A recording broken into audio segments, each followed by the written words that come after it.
Welcome to Astounding Stories of Space and Time.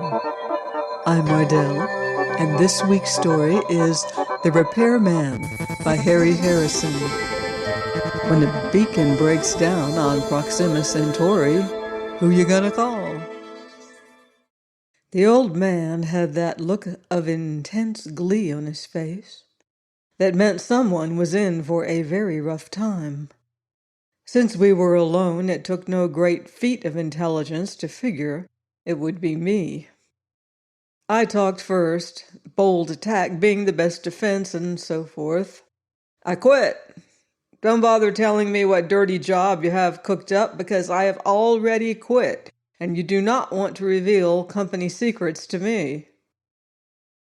The grin was even wider now, and he actually chortled as he thumbed a button on his console.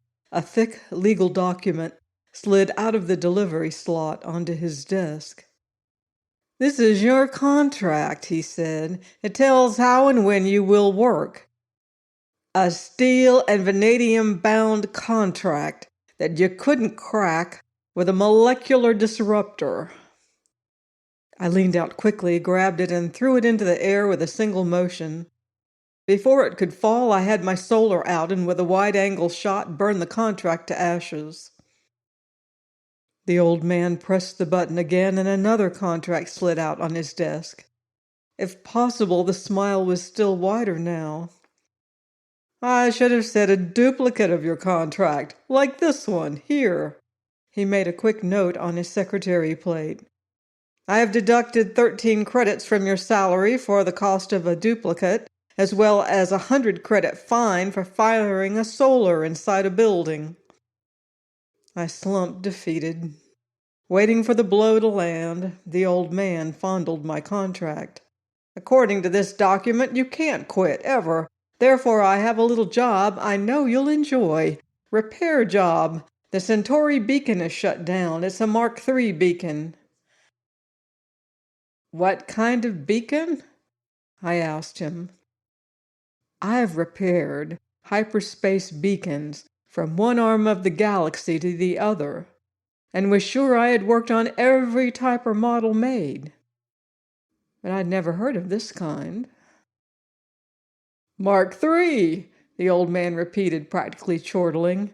"I never heard of it either until records dug up the specs. They found them buried in the back of their oldest warehouse. This was the earliest type of beacon ever built, by Earth no less, considering its location on one of the Proxima Centauri planets. It might very well be the first beacon." I looked at the blueprints he handed me and felt my eyes glaze with horror. "It's a monstrosity. It looks more like a distillery than a beacon. Must be at least a few hundred meters high." "I'm a repairman, not an archaeologist. This pile of junk is over 2,000 years old. Just forget about it. Build a new one." The old man leaned over his desk, breathing into my face. "It would take a year to install a new beacon, besides being too expensive, and this relic is on one of the main routes.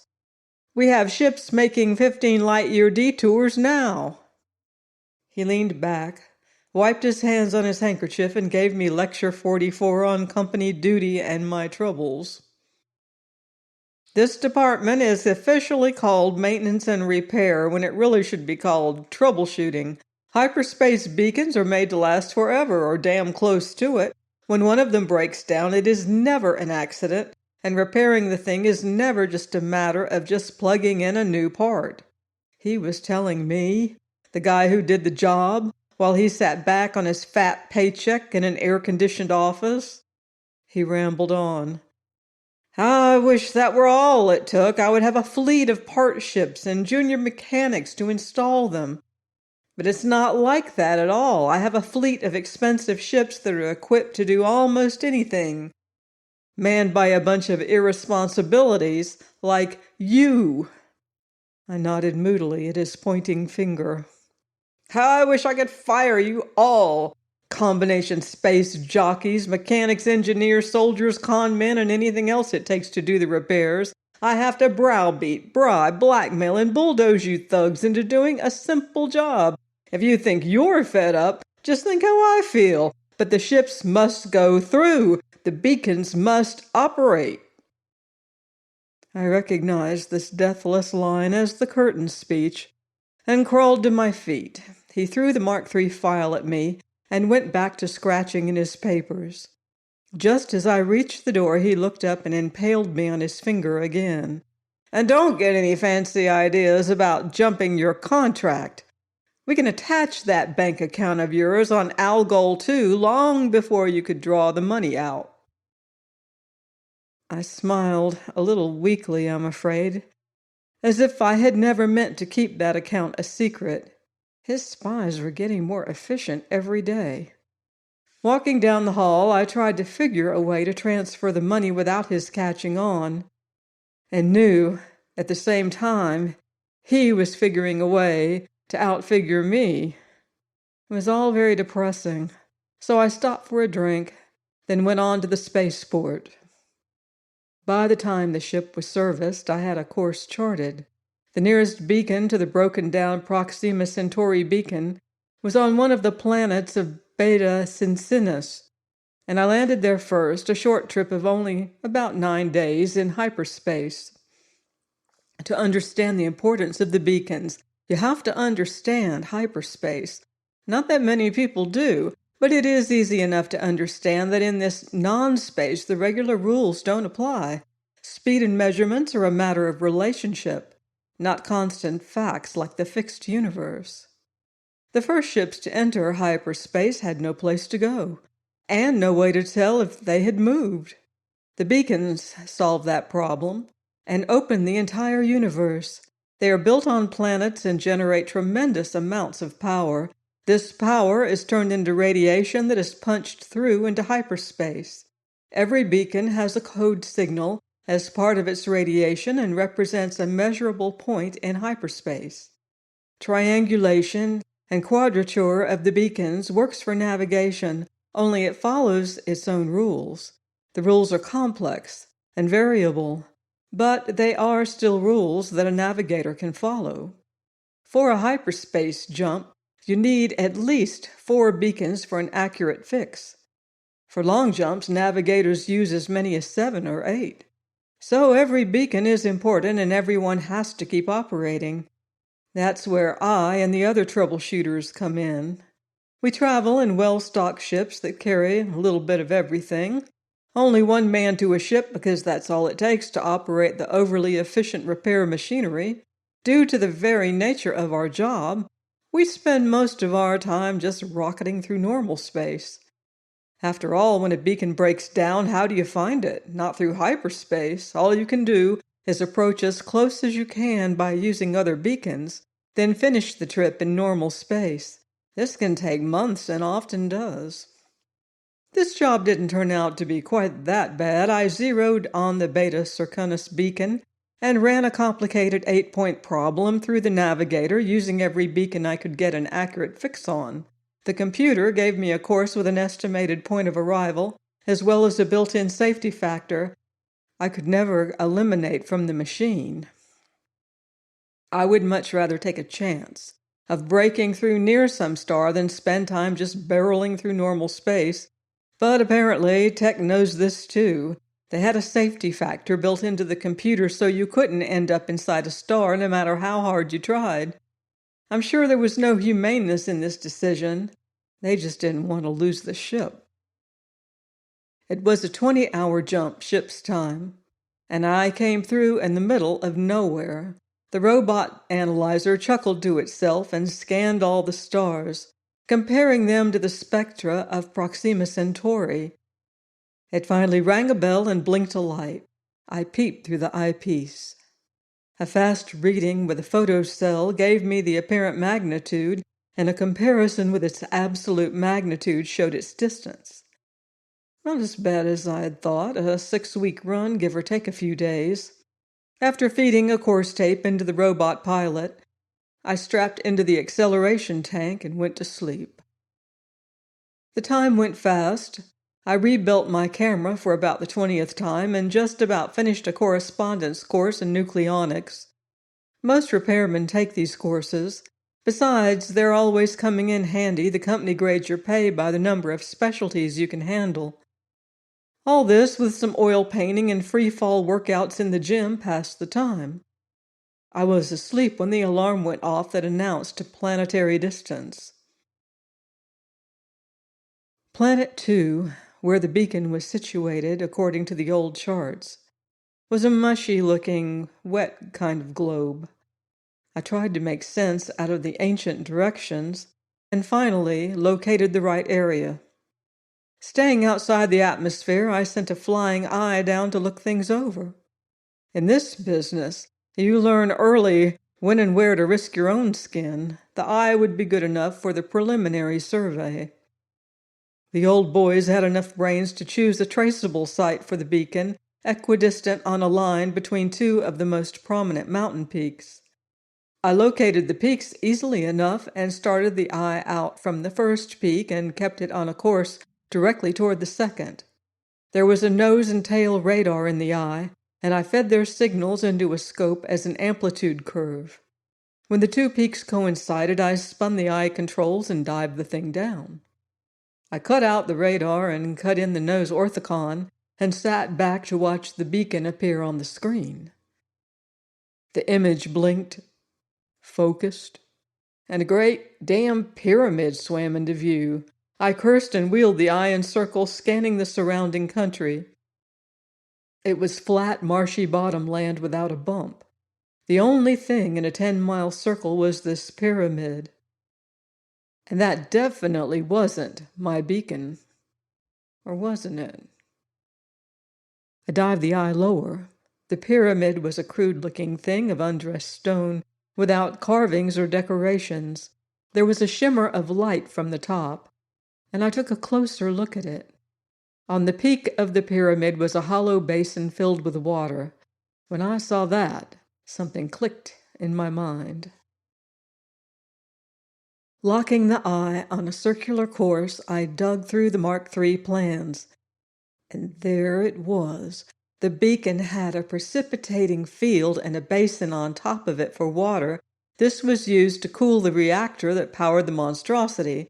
If the water was still there, the beacon was still there, inside the pyramid.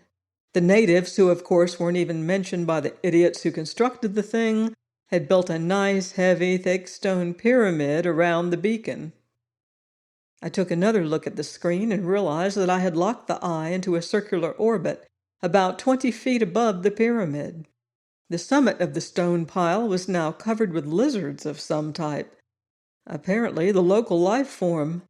They had what looked like throwing sticks and arbalasts and were trying to shoot down the eye, a cloud of arrows and rocks flying in every direction. I pulled the eye straight up and away, and threw in the control circuit that would return it automatically to the ship. Then I went to the galley for a long, strong drink. My beacon was not only locked inside a mountain of handmade stone, but I had managed to irritate the things who had built the pyramid. A great beginning for a job, and one clearly designed to drive a stronger man than me to the bottle.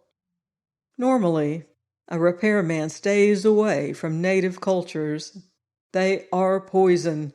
Anthropologists may not mind being dissected for their science, but a repairman wants to make no sacrifices of any kind for his job. For this reason, most beacons are built on uninhabited planets. If a beacon has to go on a planet with a culture, it is usually built in some inaccessible place. Why this beacon had been built within reach of the local claws, I had yet to find out. But that would come in time. The first thing to do was to make contact. To make contact, you have to know the local language. And for that, I had long before worked out a system that was foolproof. I had a pry eye of my own construction. It looked like a piece of rock about a foot long. Once on the ground, it would never be noticed, though it was a little disconcerting to see it float by. I located a lizard town about 1,000 kilometers from the pyramid and dropped the eye. It swished down and landed at night in the bank of a local mud wallow. This was a favorite spot that drew a good crowd during the day. In the morning, when the first wallowers arrived, I flipped on the recorder. After about 5 of the local days, I had a sea of native conversation in the memory bank of the machine translator and had tagged a few expressions. This is fairly easy to do when you have a machine memory to work with. One of the lizards gargled at another, and the second one turned around. I tagged this expression with the phrase, "Hey, George," and waited my chance to use it. Later the same day, I caught one of them alone and shouted, "Hey, George," at him. It gurgled out through the speaker in the local tongue, and he turned around. When you get enough reference phrases like this in the memory bank, the MT brain takes over and starts filling in the missing pieces. As soon as the MT could give a running translation of any conversation it heard, I figured it was time to make a contact. I found him easily enough. He was the Centaurian version of a goat boy. He herded a particularly loathsome form of local life in the swamps outside of town. I had one of the working eyes dig a cave in an outcropping of rock and wait for him. When he passed the next day, I whispered into the mic, "Welcome, O goat boy grandson. This is your grandfather's spirit, speaking from paradise." This fitted in with what I could make out of the local religion. Goat boy stopped as if he'd been shot. Before he could move, I pushed a switch and a handful of the local currency, wampum-type shells, rolled out of the cave and landed at his feet. "Here's some money from paradise because you have been a good boy." Not really from paradise. I had lifted it from the treasury the night before. "Come back tomorrow. We will talk some more," I called after the fleeing figure.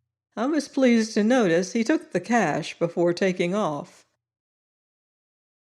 After that, Grandpa in paradise had many heart-to-heart talks with grandson, who found the heavenly loot more than he could resist.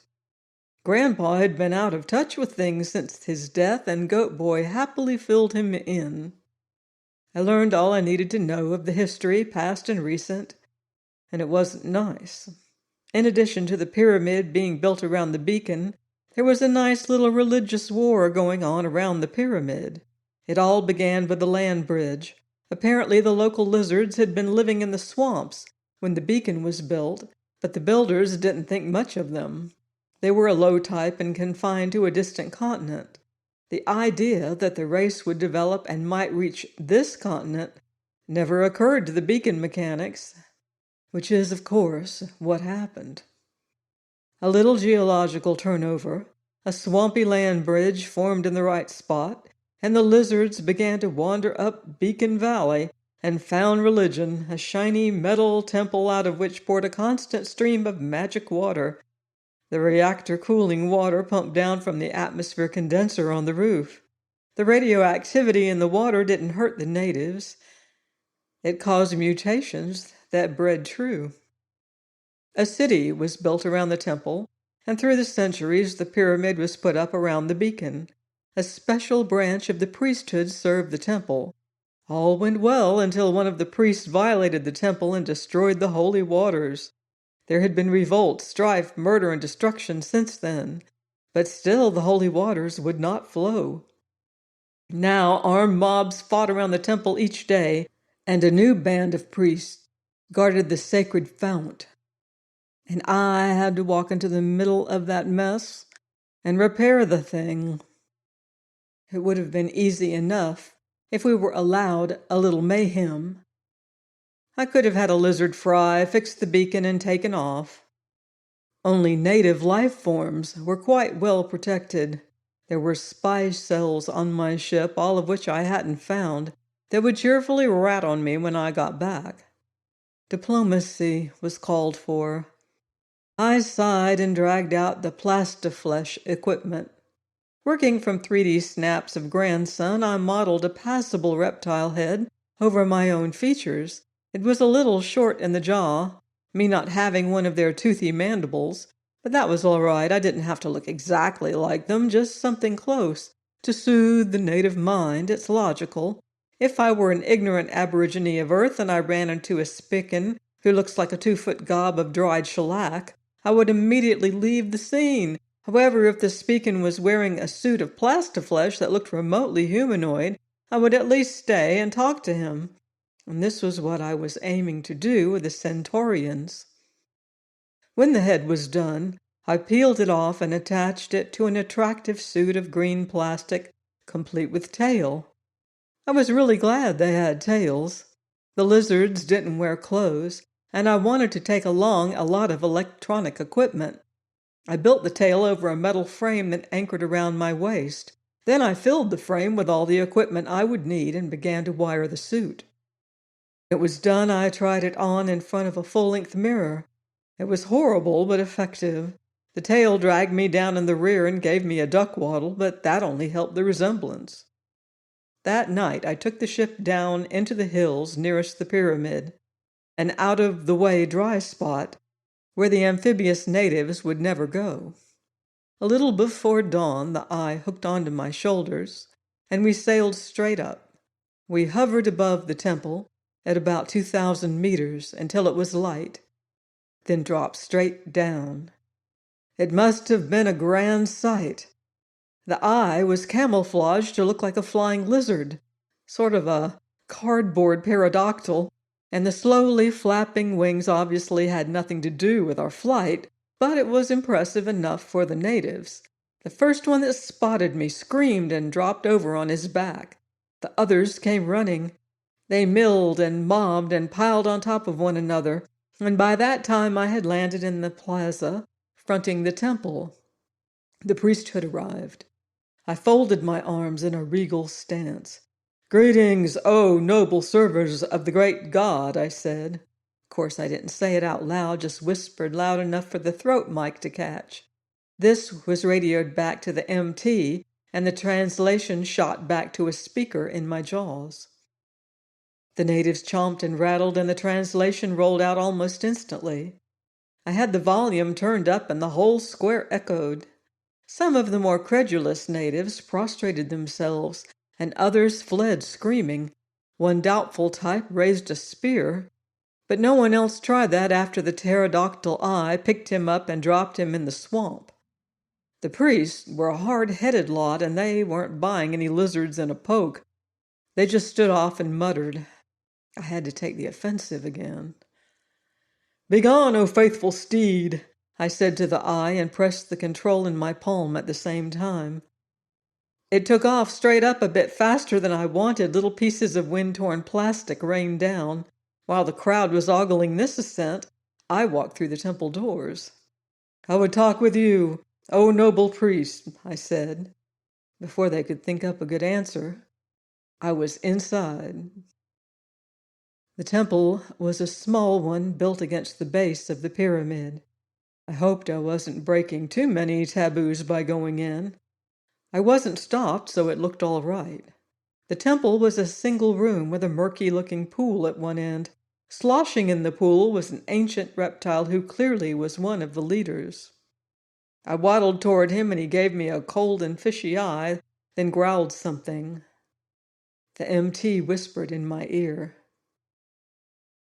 "Just what in the name of the 13th sin are you, and what are you doing here?"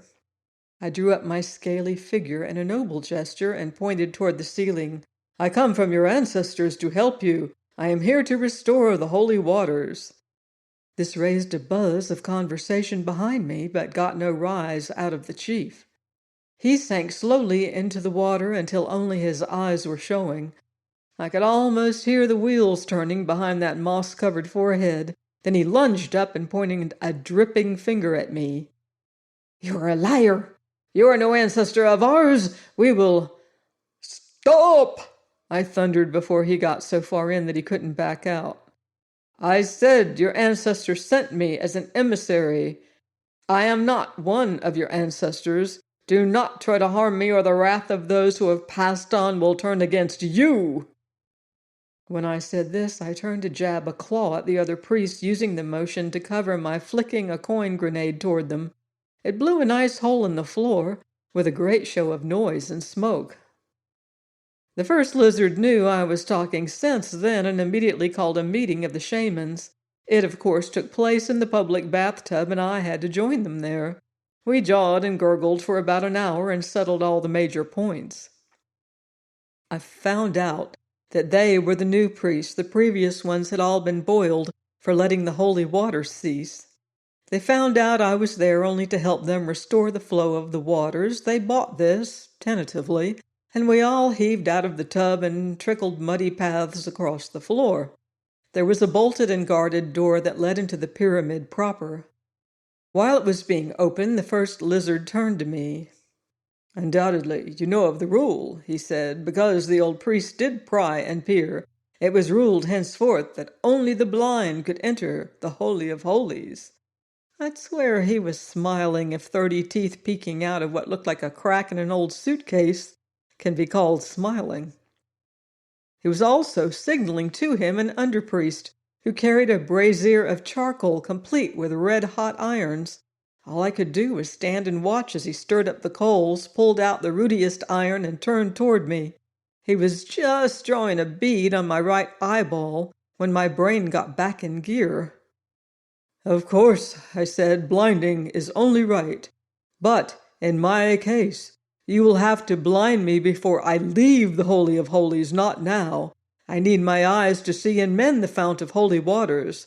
Once the waters flow again, I will laugh as I hurl myself on the burning iron." He took a good 30 seconds to think it over and had to agree with me. The local torturer sniffled a bit and threw a little more charcoal on the fire.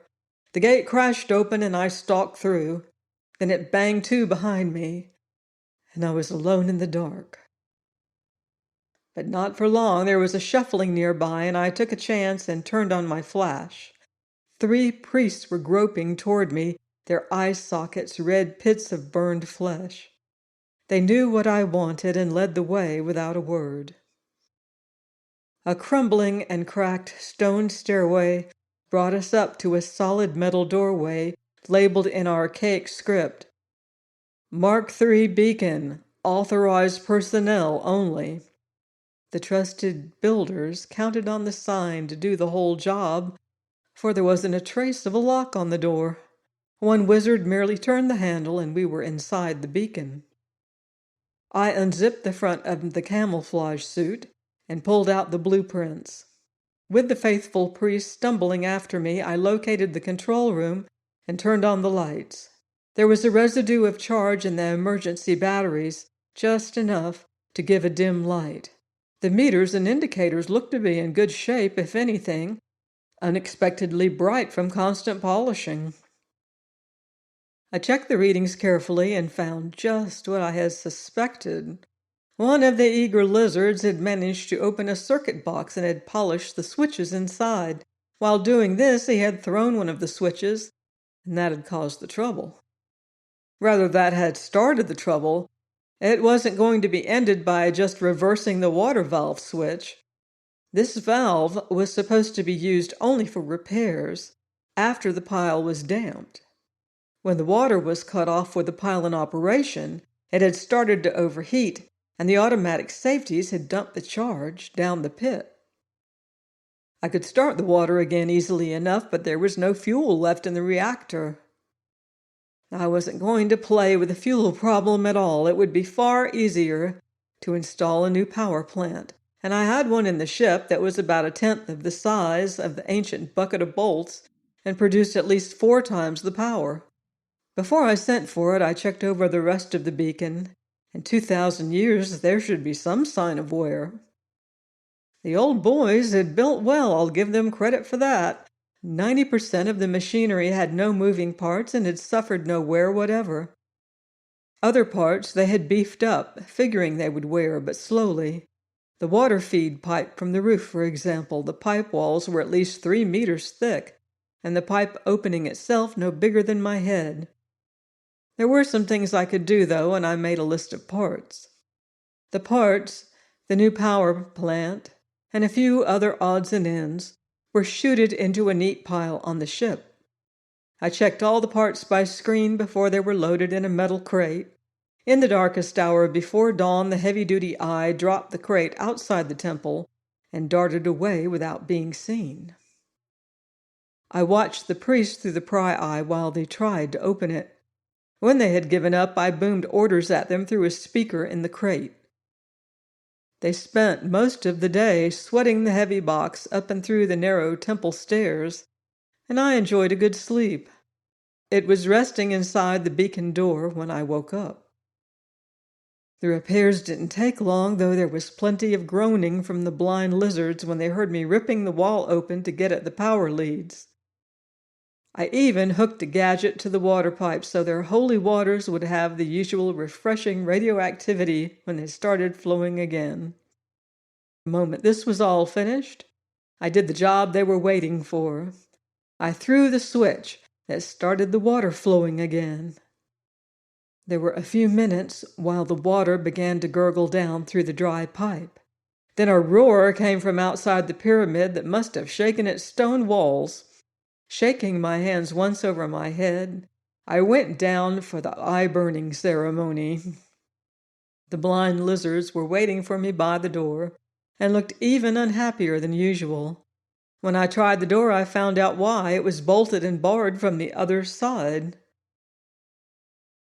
"It has been decided," a lizard said, "that you shall remain here forever and tend the holy waters. We will stay with you and serve your every need." Delightful prospect, eternity spent in a locked beacon with 3 blind lizards. In spite of their hospitality, I couldn't accept. "What? You dare interfere with the messenger of your ancestors?" I had the speaker on full volume, and the vibration almost shook my head off. The lizards cringed, and I set my solar for a narrow beam and ran it around the door jamb. There was a great crunching and banging from the junk piled against it, and then the door swung free. I threw it open. Before they could protest, I had pushed the priest out through it. The rest of their clan showed up at the foot of the stairs and made a great ruckus while I finished welding the door shut. Running through the crowd, I faced up to the first lizard in his tub. He sank slowly beneath the service. "What lack of courtesy!" I shouted. He made little bubbles in the water. "The ancestors are annoyed and have decided to forbid entrance to the inner temple forever, though out of kindness they will let the waters flow. Now I must return. On with the ceremony."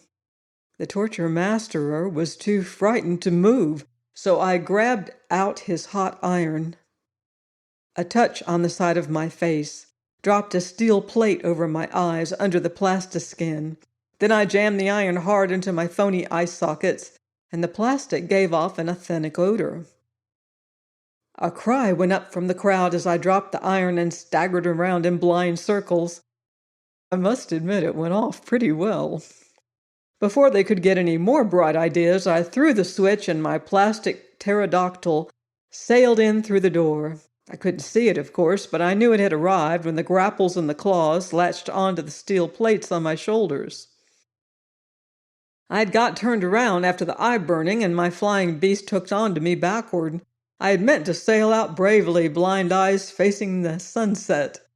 Instead, I faced the crowd as I soared away, so I made the most of a bad situation and threw them a snappy military salute. Then I was out in the fresh air and away. When I lifted the plate and poked holes in the seared plastic, I could see the pyramid growing smaller behind me, water gushing out of the base, and a happy crowd of reptiles sporting in its radioactive rush. I counted off on my talons to see if I had forgotten anything. 1, the beacon was repaired.